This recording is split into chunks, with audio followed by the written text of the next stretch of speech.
Did Montana just get competitive for the Democrats? I am being completely serious. And I don't think it's copium. I think it's legit. And it's because of some news that came out earlier this week. So let's not waste any more time. Let's get right into it. Earlier this week on Tuesday evening, just minutes before the deadline for filing for re-election, the incumbent senator from Montana, Steve Daines, announced he was not going to run for re-election. I think he might have cut it down a little too close to the wire, but he's choosing to retire, which puts him in a camp with a bunch of other Republican senators. This list includes Thom Tillis from North Carolina, Tommy Tuberville from Alabama, Joni Ernst in Iowa, Cynthia Lummis of Wyoming, and of course, Mitch McConnell from Kentucky. Now, this is not completely out of the blue. When the party in power is expecting to do poorly in a midterm year, we tend to see a lot of defections and retirements from Congress from that party, especially if they're expecting to be challenged in a tight race or to possibly lose. So who did Steve Daines endorse for this open now Montana seat? His name is Kurt Almey. He is a current U.S. district attorney, and on top of being endorsed by Steve Daines, the other senator from Montana, and the governor of Montana, all Republicans, he was also endorsed by Donald Trump the same night. But at the exact same time, a challenger entered the race. We're looking at former University of Montana, Seth Bodnar? Bodnar,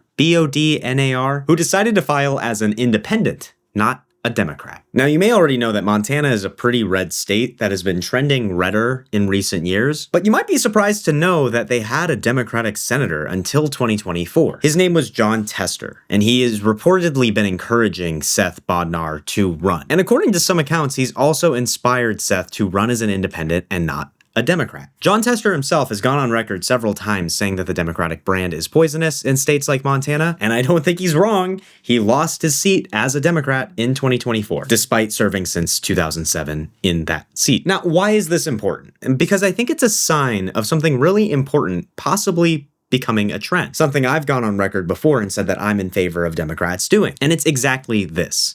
It's running as an independent in a deep red state. I think it's pretty clear at this point that the Democrats do have a branding problem in deep red states. It effectively makes it so that no Democrat could ever win in these states. So in the 2024 Senate election in Nebraska, we finally saw a Senate candidate try to do something about this. If you can remember at all, the candidate in one of those races was Dan Osborne. Mr. Osborne was in the Navy, he was a union leader, and his independent Senate run actually greatly eclipsed the Democrat that was running in that race, to the point where the National Democratic Party decided to pull the Democrats' candidacy in the race and let Osborne compete against the incumbent Republican senator. Now, the Republican in that race, Deb Fischer, still won her race, but as you can see here, it was pretty close, all things considered, especially for deep red Nebraska. If you don't believe me, that's fine. You may not understand Nebraskan politics. I'm not claiming to be an expert, but what helps us with the numbers and the narrative here is that Nebraska was actually holding a special election for a second Senate seat. And in this one, you had a traditional Democrat running against the Republican running in that race. And you can see here that the gap is significantly wider. And it made me wonder after that race if we were going to see more candidates like Osborne in future elections in states similar to Nebraska. And it's why I'm so interested to see what happens here in this Montana Senate race. Do you think this is a path that could actually have Democrats whittle down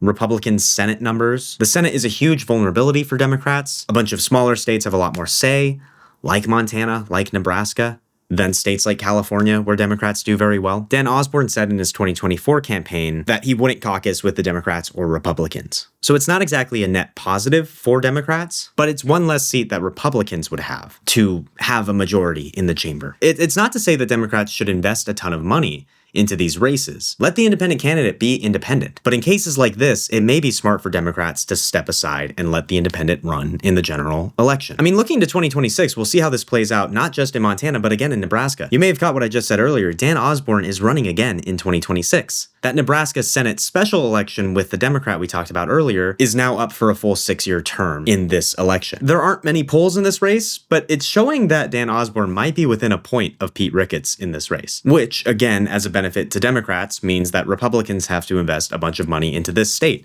that they aren't investing in, say, the Texas race. But that's actually not the only Montana story we have today. Also coming in this week, Republican Ryan Zink is saying that he will be stepping down from his congressional seat. Montana has 2 congressional congressional seats for the House of Representatives. This is for the western side of Montana. Representative Zink is facing some health problems and is saying he's going to have to take a step back from Congress. But it looks like a more traditional Democrat will be running against the Republican who's going to take Zink's spot in this race. I think the most promising of these candidates is a man named Sam Forstag. God, I gotta get better at pronouncing these names. But despite being a Democrat, he is a union leader and a smoke jumper. Not exactly a traditional Democrat. If that sounds familiar at all to Osborne, that's kind of the point I'm trying to make here. Sam Forstag seems to be a sort of mush between a traditional Democratic candidate and a Dan Osborne type, where he'll still advocate and caucus with Democrats, but can have this sort of appeal in the state. I'm bringing up this point on top of the more important Senate race because I think it's important to watch both of these races as we go into the general election. Figuring out which candidate does better gives us a lot of insight into what the future of the Democratic Party is,